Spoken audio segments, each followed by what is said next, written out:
कौम जबारीन का वाक़या कुरान व हदीस और कदीम इस्लामी कुतब क़सस अल-अंबिया में एक निहायत अहम और सबक आमोज़ क़िस्सा है, जो हमें ये सिखाता है कि अल्लाह ताला की दी हुई ताकत और नेमत अगर शक्र और इताअत के बजाय जुल्म और गुरूर में इस्तेमाल हो तो वही ताकत वबाल जान बन जाती है और इंसान अपनी ही ताकत के बोझ तले दब कर फना हो जाता है। इसलिए आइए आज हम एक दिल को झंझोर देने वाली दास्तान सुनते हैं जो हजारों साल पहले एक ऐसी कौम के साथ पेश आई जिसे दुनिया कौम जबारीन के नाम से जानती है। ये लोग लंबे चौड़े, कवी हैकल, सख्त दिल और निहायत मतकब्बुर थे। उनका शुमार ज़मीन की सबसे ताकतवर कौमों में होता था। उनकी जसामत इस कदर बड़ी थी कि आम इंसान उनके सामने बोने दिखाई देते। उनकी ताकत का ये हाल था कि वो बड़े बड़े पत्थरों को ऐसे उठा लेते जैसे हम एक छोटा सा कंकर हाथ में ले लें। लेकिन बदकिस्मती ये हुई कि ये ताकत उनको अल्लाह की नेमत का शुक्रगुजार बनाने के बजाय गुरूर और सरकशी में ले गई।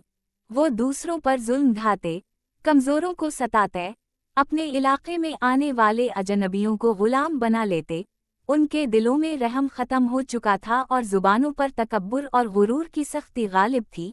ये लोग कनान के इलाके में रहते थे और बनी इसराइल को अल्लाह ने हुक्म दिया था कि इस सरजमीन को जाकर आबाद करें जो तुम्हारे लिए मुक़द्दस बनाई गई है, लेकिन वहाँ ये जाबिर और सरकश कौम मौजूद थी जिसके कद-काठ और ताकत को देखकर बनी इसराइल घबरा गए और कहने लगे, ए मूसा, इस सरजमीन में एक निहायत ही जाबिर कौम रहती है और हम उनके सामने बेबस हैं। जब तक वो यहाँ है हम इस शहर में हरगिज़ दाखिल ना होंगे। बस आप और आपका रब जाकर उनसे लड़ें, हम तो यहीं बैठे रहेंगे।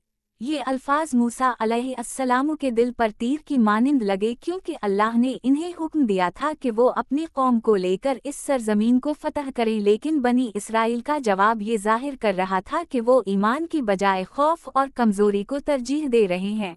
लेकिन मूसा अलैहिस्सलाम और चंद मुखलिस मोमिनीन जिन्हें अल्लाह ने तौफीक दी थी, इन्होंने कहा, ए कौम वालो, इस बस्ती के दरवाजे में दाखिल हो जाओ। जब तुम दाखिल होगे तो तुम ही गालिब आओगे और अल्लाह पर भरोसा करो अगर तुम मोमिन हो। लेकिन बनी इसराइल ने कहा, ए मूसा, हम हरगिज़ इस बस्ती में ना जाएंगे जब तक वो कौम वहाँ मौजूद है। यूं उनकी बुज़दिली और नाफरमानी जाहिर हो गई। इधर कौम जबारीन अपनी सरकशी और जाबराना ताकत में मज़ीद आगे बढ़ रही थी। वो अल्लाह के नबियों के पैगाम को ठुकराते, नेक लोगों का मजाक उड़ाते और कहते कि हमारी ताकत से बढ़कर कोई ताकत नहीं। वो अपने किले आसमान को छूते हुए बुलंद करते, अपने जिस्मों को ज़रहों और लोहे की सख्ती में ढालते और दुनिया को ये बावर कराते कि हम नाकाबिल शिकस्त हैं। लेकिन अल्लाह के निज़ाम में ये कानून है कि जब कोई कौम सरकशी और जुल्म की इंतहा को पहुँच जाती है तो उसके लिए मोहलत ख़त्म हो जाती है। कौम जबारीन भी इस मंजिल पर पहुँच चुकी थी। बनी इसराइल के सामने उनका रोब ऐसा था कि वो काम उठते और कहते कि ए मूसा, ये तो बड़े जाबिर लोग हैं, उनके मुकाबले में हमारी कोई हैसियत नहीं। लेकिन अल्लाह ताला ने अपने नबी को तसल्ली दी कि तुम फिक्र ना करो, ये जाबिर कितने ही बड़े क्यों ना हों, जब मेरा हुक्म आएगा तो ये रेत के ज़र्रों की मानिंद बिखर जाएंगे। वक्त गुजरता गया, कौम जबारीन अपनी ऐश व इशरत में मगन रही। वो लोग खाते पीते, महल्लात बनाते, गरीबों को रोंदते और कमज़ोरों को गुलाम बनाते। वो समझते थे कि इनकी ताकत इन्हें हमेशा बचा लेगी, लेकिन वो नहीं जानते थे कि जब अल्लाह की पकड़ आती है तो बड़े बड़े किले और मजबूत जिस्म भी मिट्टी के ढेर में बदल जाते हैं।